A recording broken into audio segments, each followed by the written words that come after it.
Matagal-tagal din kayo magkausap. Magkakilala ba kayo?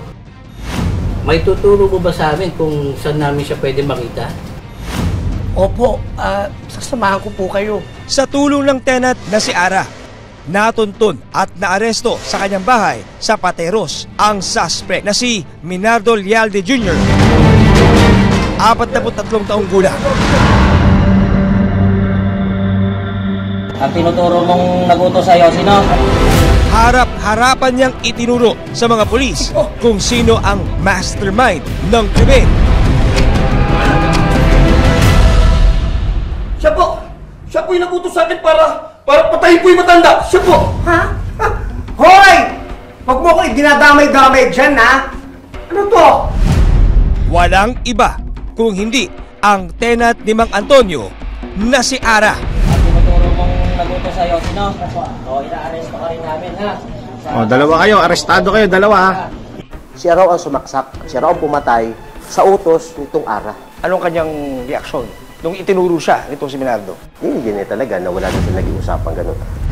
Dahil sa testimonya ng itinuturing na hitman, agad hinuli ng mga pulis si Ara o Roman Adriano Velasco.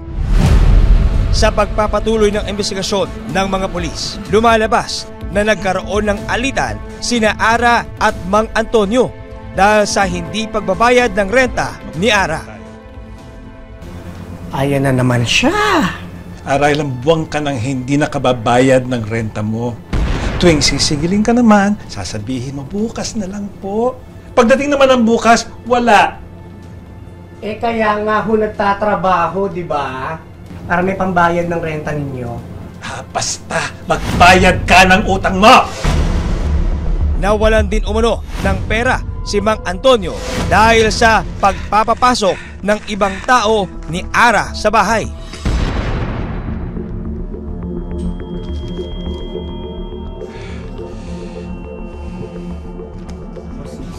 Hoy! Hoy! Ara! Halika rito! Ay, tay! Ano po yun?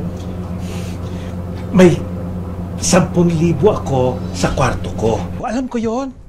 Ngayon hinahanap ko, wala na. Ikaw kumuha na na.